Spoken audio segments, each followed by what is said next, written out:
When Granddaddy Was Little Eddie. Chapter 1.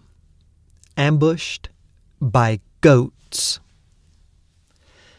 Little Eddie's hillbilly boyhood began in the coal fields of southwestern Virginia. In the toe of Virginia lies the little town of Wise. Just to the west is the Cumberland Gap, where pioneers had passed into the dark and bloody ground of Kentucky.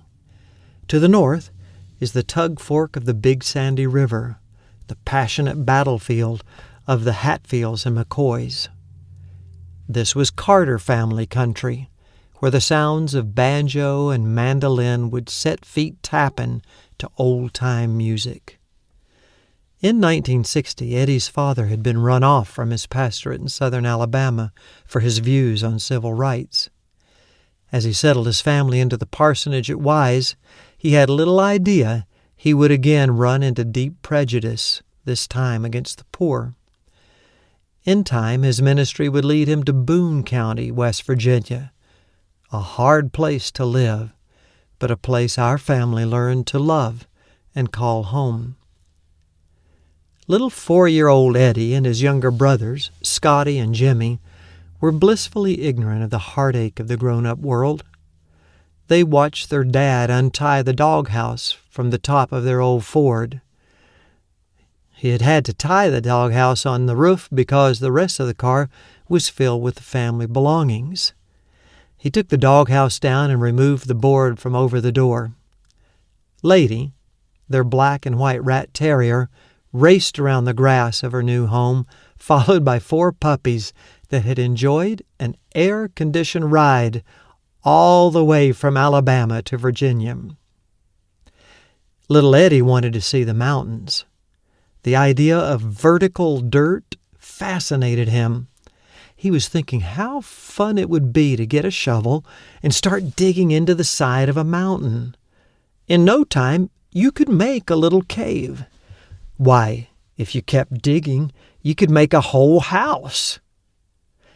The boys explored their new residence. Across the front of the house was an impressive row of ancient spruce trees, their lower branches inviting the boys upward to adventure.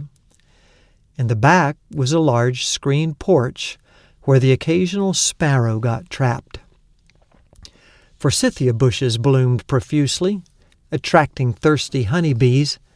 The boys enjoyed the challenge of catching the bees in mason jars, just to see if they could do it without getting stung. Beds of the most exotic irises sprung up around the old brick foundations.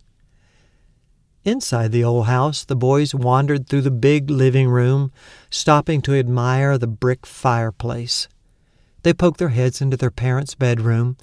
Then they rounded the corner to the kitchen. Instead of passing to the dining room, they turned right, up the narrow stairs that led to the second-floor bedrooms. 1, 2, 3 bedrooms, one for each of them. Little Eddie wasn't sure he wanted his own room. He much preferred snuggling up to his little brothers. They weren't so sure about that because he did occasionally wet the bed.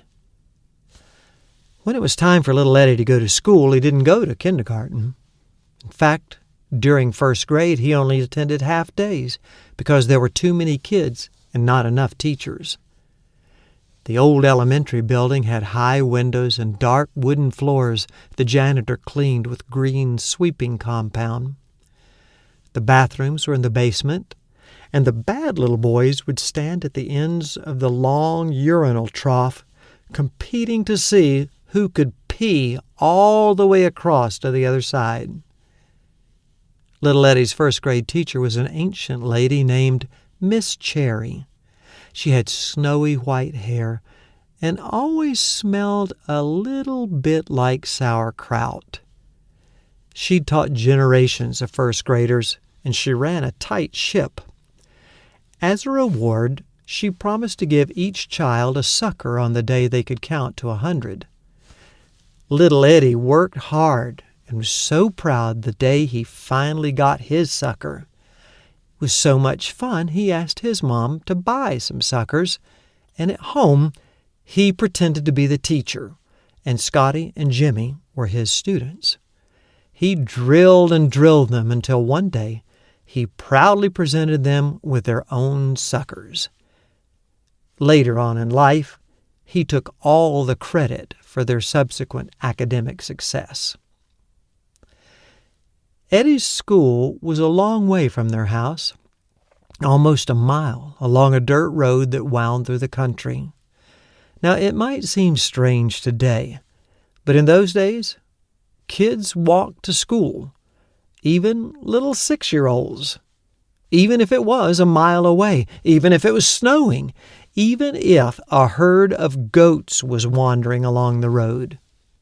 He remembers the afternoon he was walking slowly towards home when he suddenly heard the faint sound of bells in the distance. He turned around and looked behind him. There, coming around a bend, was a herd of about a dozen goats. The one in front had horns that looked huge to 6-year-old little Eddie. He picked up his pace, but the goats were gaining on him. What should he do? In desperation, he left the road and climbed the steep bank to the woods above. He found a large tree, and he hunkered down behind it. Then he prayed. Fortunately, the goats weren't worried about a trembling little first grader. They trotted right past on their way to who knows where. He slid weakly down the bank and staggered home, glad to be alive.